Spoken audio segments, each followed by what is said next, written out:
Nós vamos falar neste Via Justiça sobre o uso da inteligência artificial no judiciário brasileiro. Convidamos o juiz Rodrigo Faria, do Tribunal de Justiça de Minas Gerais, mestre e especialista em inovação judicial, e o advogado Dierle Nunes, também especialista no tema. Doutor Rodrigo, como o Poder Judiciário está se utilizando da inteligência artificial? Carlos, o Judiciário brasileiro já há alguns anos vem utilizando essa tecnologia, né, desde a década passada, no que a gente chama aí de aprendizado de máquina, um modelo clássico de inteligência artificial. Mas agora, com o surgimento da inteligência artificial generativa, novas perspectivas vêm surgindo e aos poucos, né, a magistratura e também os servidores, ou seja, o Poder Judiciário como um todo tem compreendido a tecnologia e a forma como ela pode contribuir com a prestação jurisdicional. Então, aos poucos, né, as pessoas estão se ambientando, como toda a sociedade, né, ambientando com essa tecnologia e percebendo a utilidade dela. Doutor Dierle, e a advocacia, quais as sugestões da advocacia para o uso da inteligência artificial no sistema de justiça? Em verdade, Carlos, a advocacia também vem se valendo da inteligência artificial de um modo muito comum há muitos anos e, inclusive, ela é mais precursora do uso da inteligência artificial do que o próprio judiciário, porque nós começamos a utilizar isso no ambiente dos escritórios, tanto para auxiliar em atividades de pesquisa, em atividades de análise de dados, inclusive para dar subsídio para o advogado na atuação dele, quanto, inclusive, especialmente depois do advento dessas chamadas inteligências artificiais generativas, que são aquelas que geram texto através de comandos simples, que a gente chama de prompts, como é o caso do ChatGPT, do Gemini, do Claude, que vem se tornando muito comuns do uso cotidiano das pessoas em várias áreas do conhecimento. E no caso da advocacia também isso vem se tornando muito comum, claro que com uma série de cuidados. Porque os modelos de inteligência artificial e as aplicações de inteligência artificial, elas têm uma característica. Elas são, basicamente, você traz um conjunto de dados e desse conjunto de dados você extrai padrões e correlações que geram inferências e acabam resolvendo tarefas e problemas. E com isso eu posso resolver problemas do cotidiano, tanto do advogado, fazendo uma pesquisa, auxiliando inclusive no tratamento de dados para ter uma informação e construir uma linha de raciocínio mais consistente e até para atividades mais administrativas que vêm ganhando cada vez maior eficiência com o emprego dessa tecnologia. E eu pergunto para os senhores como que estão as discussões, né, sobre a regulamentação do uso da inteligência artificial por advogados, por juízes. Doutor Rodrigo, por juízes, o CNJ já decidiu, ainda está sendo formada uma legislação, vamos dizer assim, construída? O CNJ já há muito tempo, né, se debruçou sobre o tema. Desde 2020 nós temos ainda vigente a resolução 332 de 2020, que foi uma das primeiras normas no mundo a regulamentar o uso da tecnologia em um judiciário, né? Mas depois, com o surgimento da IA generativa, né, muitos colegas começaram a utilizar a nova tecnologia e então o CNJ percebeu a necessidade de reformular, rever essa norma, constituiu então um grupo de trabalho para construir essa norma, essa nova perspectiva. Inclusive o Dr. Dierle participou. O senhor participou desse grupo de trabalho, né? Exatamente. Né? E o CNJ então, depois da proposta do grupo e várias audiências públicas, né, e revisão dessa primeira proposta, entregou então uma proposta definitiva que foi aprovada pelo plenário, já foi publicada, né, a resolução 615 de 2025, né, que vai entrar em vigência agora no meio do ano. Então ela traz aí uma série de novidades, sobretudo com foco aí no uso seguro, né, da tecnologia. Essa é a questão da segurança, né, da inteligência artificial no sistema de justiça. O senhor participou, foi muito atuante a sua participação na comissão. Queria que o senhor falasse um pouquinho sobre os trabalhos da comissão. Na verdade, eu participei durante o período das audiências públicas como expert, dando sugestões, inclusive, para elaboração, porque, no final das contas, é uma tecnologia que tem uma potencialidade, a gente chama hoje a inteligência artificial como uma tecnologia de propósito geral. A gente usa ela como usa a energia elétrica, usa o motor de combustão para uma série de utilidades. E isso traz a necessidade óbvia de que a gente tenha alguns cuidados, especialmente pelo fato de que essas inteligências artificiais, especialmente as generativas, elas têm uma característica preocupante, que é o fato de que elas fazem aquilo que a gente chama de alucinar. Elas inventam a partir dos dados. Inclusive, tem um caso notório de um jornalista que, quando do advento do ChatGPT, ele perguntou para o ChatGPT quando que o Ayrton Senna tinha falecido. E ele disse que o Ayrton Senna tinha morrido em 1990 aqui em Interlagos. Porque o que a máquina faz é uma análise probabilística. E do ponto de vista estatístico, Ayrton Senna e Interlagos dá muito mais casamento do que Ayrton Senna e Imola, como ele morreu em 1994. E isso cria a necessidade que nós tenhamos uma série de preocupações técnicas e jurídicas para que, quando do uso dessa máquina, haja uma supervisão humana muito consistente por um expert, no caso por um juiz, por um advogado, porque se ele acreditar na resposta que a máquina possa vir a dar, não é incomum casos, inclusive notórios, que advogados utilizaram esses modelos, essas aplicações de modelos de inteligência artificial, e ele inventou decisões, literalmente, e decisões que aparentam ser decisões do Superior Tribunal de Justiça, do Supremo Tribunal Federal, do Tribunal de Justiça de Minas Gerais, de modo que é essencial que o profissional da área do direito, quando for se valer dessas tecnologias, ele promova uma supervisão humana, porque a máquina pode te enganar com alguma tranquilidade, porque ela oferece respostas, às vezes, com alto grau de verossimilhança. Doutor Rodrigo, a inteligência artificial no judiciário, o senhor acha que ela vai precisar de uma adaptação constante em termos de controle, de segurança e eficiência? Pergunto para o senhor como seria uma política de governança responsável em se tratando do uso da inteligência artificial pelo judiciário? Carlos, a resolução 615 já traz, né, todo um arcabouço normativo que foca em trazer o máximo de segurança no uso da tecnologia, e aí eu trago, além desse ponto destacado pelo Dr. Dierle, a questão da segurança dos dados, né, e nesse ponto há uma grande restrição no uso das chamadas ferramentas de mercado, em que esse uso depende de um tráfego de dados processuais que estão sob tutela do judiciário nos sistemas das Big Techs, né? Então, existe uma grande restrição no uso dessas ferramentas e um incentivo ao desenvolvimento de ferramentas pelo próprio Poder Judiciário a fim, né, de que esses dados e demais riscos envolvidos, né, na utilização da tecnologia sejam exacerbados, né? E a ideia, então, é diminuir esse risco através do desenvolvimento de ferramentas próprias. Doutor Dierle, aí, dando sequência, né, a esse raciocínio, eu queria que o senhor também explicasse os perigos do uso, por exemplo, de versões livres, versões abertas, tanto por juízes quanto para advogados. Eu acho que o primeiro grande perigo, na verdade, hoje nós trabalhamos com duas formas grandes de inteligência artificial. A inteligência artificial analítica, que é aquela que costumeiramente a gente já se vale dela com mais recorrência desde os anos 2010 para desbloquear o celular, para fazer uma série de coisas que a gente usa no nosso streaming para indicar qual que é o melhor filme que a gente vai utilizar, as redes sociais utilizam o tempo todo.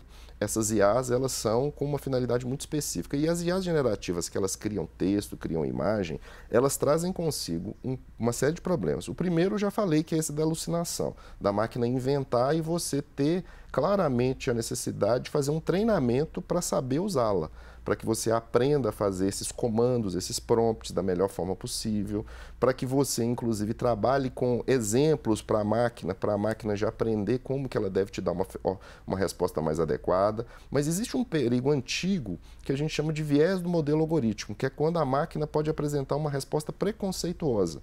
Porque como ela extrai padrões de dados, se você coloca dados preconceituosos na máquina, a máquina vai extrair padrões. Inclusive, tem um caso de 10 anos atrás, de que foi utilizado nos Estados Unidos um modelo de inteligência artificial ainda analítica para auxiliar juízes na análise de risco para concessão ou não de liberdade provisória e habeas corpus.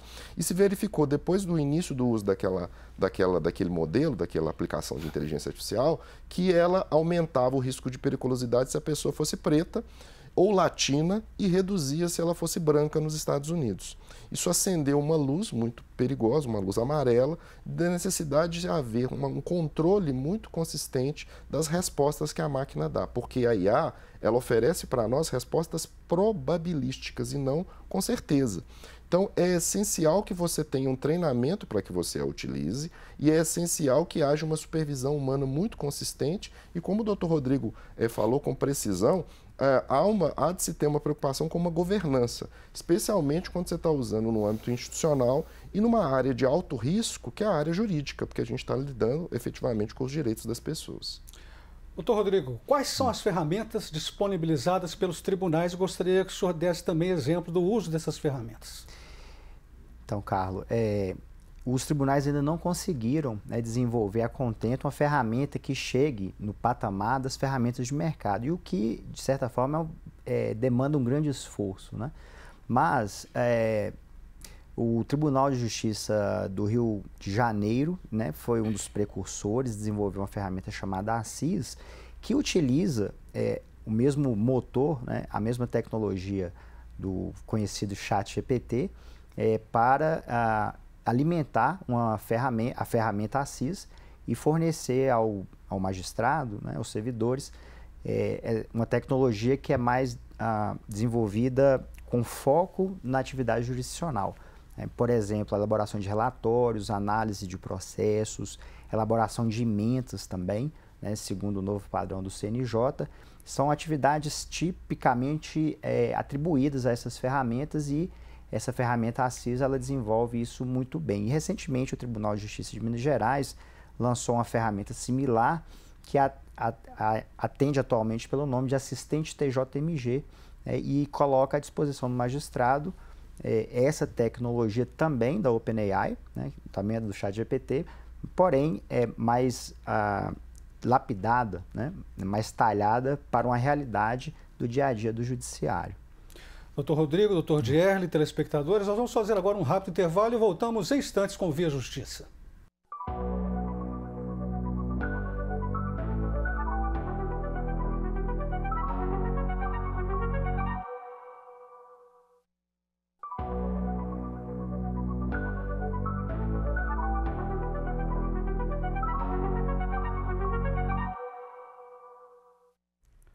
O Via Justiça discutindo o uso da inteligência artificial pelo sistema de justiça no Brasil. Participando do programa, o juiz Rodrigo Faria, do Tribunal de Justiça de Minas Gerais, e o advogado Dierle Nunes, especialista no tema.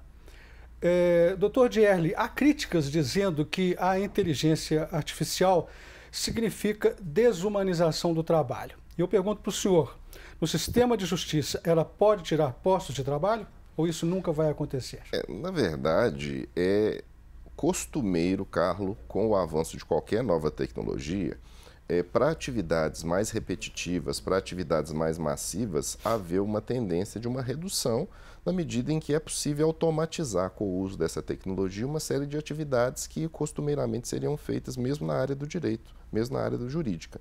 Então, o que há de se preocupar, em verdade, não é só com a questão da substituição, mas é com a questão de essencial retreinamento dos profissionais para que eles comecem a utilizar a ferramenta para se potencializar. Costuma-se, inclusive, falar, tem uma frase, inclusive, de efeito, que se fala que você não vai ser substituído por uma IA, você vai ser substituído por um humano usando inteligência artificial, porque ele vai ganhar maior eficiência, talvez maior precisão, e vai conseguir, com isso, se tornar um profissional de melhor gabarito. Mas isso precisa ser, essa frase precisa ser recebida com muita cautela, porque isso significa também que esse humano ele tem que usar a IA da melhor forma possível, mas sem, digamos assim, delegar atividades, especialmente as mais sofisticadas, para a máquina. Porque na medida em que a máquina vai ganhando maior proficiência, a tendência nossa como humanos é de tentar usar aquilo cada vez mais. E existem pesquisas muito recentes que vêm dizendo que, inclusive, há uma redução da massa crítica, da capacidade crítica dos humanos, quando eles, mesmo em atividades mais complexas, quando ele começa a se valer muito dessas ferramentas quase como uma muleta. Então, a recomendação, fica automático, seria porque isso? Fica automático e fica fácil. E às vezes você faz delega uma primeira coisa, ficou legal, uma segunda, ficou legal. Só que, ou seja, eu acho que você precisa fazer uma utilização responsável e utilizá-la com o propósito de te otimizar e não de te substituir. Mas é indiscutível e em todos os campos, quando surgem novas tecnologias, determinadas atividades vão sendo efetivamente retiradas e com a inteligência artificial seguramente isso também vai acontecer. Doutor Rodrigo, algumas pessoas chegam a comentar, e até perguntar, né? Será que a inteligência artificial ela vai substituir algum dia o juiz numa sentença? Onde ficaria o princípio do livre convencimento motivado? Carlos, atualmente o estado da arte da tecnologia, da inteligência artificial generativa, não permite, né, uma capacidade crítica de raciocínio, de reflexão, que autorize, né, o que a capacite ao processo de tomada de decisão. Como o Dr. Gerli disse, ela trabalha com estatística e probabilidade. Então, ela sempre vai tender a sugerir uma solução que é no fluxo, né, do contexto dos dados do processo, o que é absolutamente contra uma perspectiva, né, de julgar com justiça. Então, no estado da arte atual, o uso pressupõe que, no caso o magistrado, oriente o sentido que o texto deve ser escrito. E da forma como a IA está hoje, nós só podemos utilizá-la como uma máquina de escrever sofisticada, ou seja, dando, né, orientações de como determinados textos devem ser escritos. Porém, existe uma perspectiva ainda não concretizada, que é um estado da arte da tecnologia em que ela pode igualar a capacidade de raciocínio humano ou até superar. E aí nós vamos chegar a questionamentos que ainda não foram respondidos. Existe um princípio de reserva de humanidade no processo decisório? Em princípio, atualmente sim, né? A resolução inclusive prevê isso. E isso é algo que eu acredito que ainda vai ser gestado, né? Até que ponto estabelece esse princípio da reserva da humanidade. Mas atualmente, né, todos podem ficar tranquilos que, a despeito da IA, todos os julgamentos por, né, exigência constitucional, eles precisam ser do juiz humano, né? Já está aí só com uma máquina de escrever um pouco mais sofisticada do que o computador. Gostaria que o senhor comentasse isso, doutor Gerli. Não, eu concordo, e inclusive a própria resolução 615, ela é expressa nessa questão de que o juiz ele não pode se valer dessas tecnologias para fazer o trabalho judicante dele, de proferir decisões, pode auxiliar numa série de atividades de análise de autos, de análise de julgados, desde que se valha de uma aplicação de modelo de IA que seja adequada para isso, mas sem dúvidas nós temos uma discussão já, que não é nem tão nova assim, já tem bons anos, sobre até que ponto que os sistemas jurídicos autorizariam que o juiz pudesse fazer esse tipo de delegação. E que poderia conduzir, inclusive em última análise, como você ponderou e perguntou, até mesmo na substituição da atividade do julgador. Hoje, na atualidade, nos sistemas jurídicos do mundo inteiro, isso é proibido. Mas, como o Dr. Rodrigo pontuou, porque a própria tecnologia ela não tem habilitação suficiente, ela não tem capacidade computacional suficiente para isso. Quando nós alcançarmos, e se algum dia alcançarmos uma tecnologia que viabilize isso, aí nós vamos entrar numa reflexão. Mas, momentaneamente, o ordenamento proíbe essa delegação, e se porventura ela acontecer, ela pode inclusive sujeitar o próprio magistrado a questões até correcionais, porque ele estaria se eximindo numa atividade que inclusive constitucionalmente ele foi investido para fazê-lo. E inclusive reputo que seja a melhor hipótese, porque o juiz humano ainda tem uma superioridade à capacidade maquínica para fazer esse tipo de análise. Doutor Rodrigo, uma curiosidade, como que vai ficar o relacionamento pessoal entre o juiz, o advogado, o jurisdicionado, se a inteligência artificial for usada com ênfase nos processos? Quer dizer, que a tendência é ser mais usada, e como que fica esse relacionamento? Eu reputo, na minha perspectiva, que o relacionamento vai ficar o mesmo.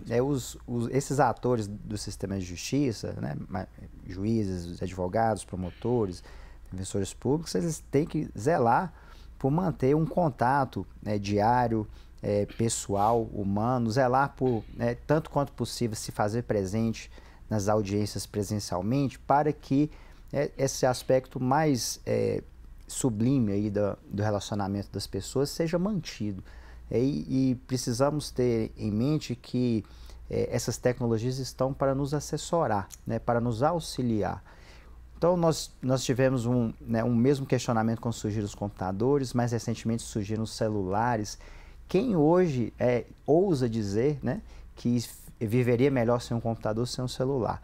todos nós a temos como boas tecnologias. O Dr. Dierle, inclusive, é um grande defensor do não uso do celular nas escolas, né? Eu acompanho isso muito porque eu tenho filhos pequenos. Então, hoje a gente tem o celular como uma ferramenta essencial de trabalho, mas nós sabemos dos riscos do excesso do uso. Então, cabe a nós ter o uso comedido da tecnologia para que nós possamos viver melhor, como nós vivemos com o celular. Falo com minha mãe todo dia, vejo minha mãe todo dia, né?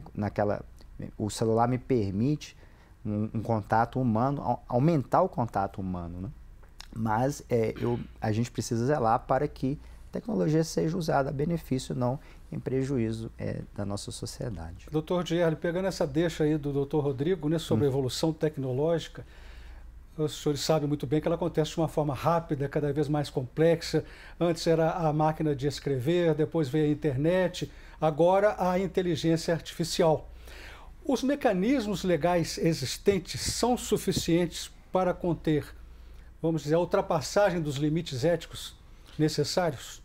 Carlos, essa é uma pergunta importantíssima, essencial e coloca em pauta um desafio mundial hoje de promover uma regulação da inteligência artificial.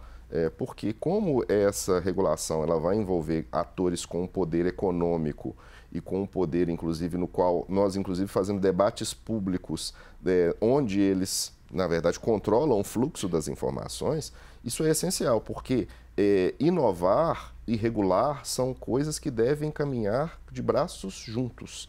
E nós temos, infelizmente, na atualidade, um déficit regulatório dessas novas tecnologias. E nós, aqui no campo da justiça, nós temos que tomar um cuidado muito grande, como ponderado pelo Dr. Rodrigo, para que nós não utilizemos essas novas tecnologias, não só a IA, mas outras, como, por exemplo, a utilização dela para julgamentos remotos, julgamentos assíncronos. Inclusive, há um debate momentâneo sobre uma resolução, a 591 do CNJ, que autorizaria que alguns tribunais, inclusive, fizessem com que os julgamentos permitissem que os advogados só fizessem manifestações orais assíncronas, gravadas, o que fere, inclusive, essa perspectiva humanística de contato que poderia ser viabilizado ao vivo pelo advogado com a magistratura. Então, a gente tem que tomar esse cuidado essencial, como ponderado, para que a gente mantenha a humanidade e para que as tecnologias de informação e comunicação elas aprimorem e não reduzam o contato humanístico entre todos os sujeitos.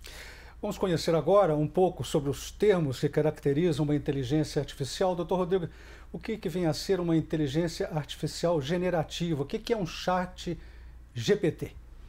Carlos, inteligência artificial já é um termo relativamente conhecido, mas esse adjetivo, né, generativo, refere-se à capacidade da tecnologia de produzir conteúdo novo a partir do conhecimento que a máquina absorveu no seu processo de aprendizagem. Então, o generativo é essa ideia de sempre produzir algo inédito. A IA generativa ela não é só referida a texto, pode ser referida a imagem, a vídeo, né, e a partir daí surge a capacidade da produção de fotos falsas, né? Vídeos falsos, que são as famosas fake news. E então esse seria um conceito básico aí da tecnologia. E o ChatGPT é uma das ferramentas, a propósito, a mais famosa, né, que inclusive foi responsável por todo esse sucesso, pelo menos foi a precursora. É a mais usada? Então, é a mais usada, né? Salvo engano, semana passada, atingiu 1 bilhão de usuários. Né? 1 bilhão no mundo? E hoje ela detém o recorde, né, mundial da ferramenta com a maior adoção, né, com o tempo de adoção mais curto na história da humanidade. E ela, então, ela é um serviço, é um produto de uma empresa que se chama OpenAI. É um produto, né, que traz essa tecnologia, coloca na mão, né, das pessoas a tecnologia da AI generativa. Inicialmente ela era referida a texto e hoje ela já está com a capacidade de geração de imagem e eu acredito em breve geração de vídeo também. Nós estamos chegando ao final do Via Justiça, vamos partir para as considerações finais. Doutor Dierle, o senhor falar o que não foi perguntado, que seria importante colocar. Não, eu reputo que a inteligência artificial e o conhecimento acerca dela é essencial. Inclusive, recomendo que vocês procurem seguir, inclusive até nas redes sociais, profissionais que estudam, que trabalham, que criam. O próprio Dr. Rodrigo faz isso e coloca informações cotidianas sobre isso, porque é essencial que nós conheçamos a inteligência artificial, porque se você não a utilizar, você vai se tornar um profissional em qualquer área jurássico em pouquíssimo tempo. Então é essencial para que saibamos tanto as potencialidades e inclusive os riscos, e para que você promova um letramento, uma literacia, um treinamento de como usá-la para utilizar-se dela e extrair dela os melhores resultados. Considerações finais do senhor, doutor Rodrigo. A inteligência artificial, ela chegou para ficar. Então, cabe a nós aproveitar essa oportunidade, aprender sobre ela, né, ao mesmo tempo em que alguns empregos vão sumir, outros vão surgir. Então, é uma grande oportunidade para que a gente embarque nessa onda e aproveite da melhor forma, de uma forma saudável, essa nova onda, né? É uma onda que vai ter a mesma dimensão do que foi a informática, do que foi a internet, do que foi o celular, o smartphone, né? E como o Dr. Dierle é um grande defensor da chamada literacia digital, fiquem sempre antenados. Eu tenho o Instagram, é Rodrigo Martins Faria, podem me seguir com foco na inovação, tecnologia e gestão do sistema de justiça. O Dr. Dierle também tem o Instagram dele, que é Dierle Nunes, né, também com conteúdos diários sobre tecnologia e inovação na justiça. Muito obrigado aos senhores pelas participações. O Via Justiça de hoje termina aqui. Nós conversamos com o juiz Rodrigo Faria, do Tribunal de Justiça de Minas Gerais, e o advogado Dierle Nunes. Obrigado pela audiência.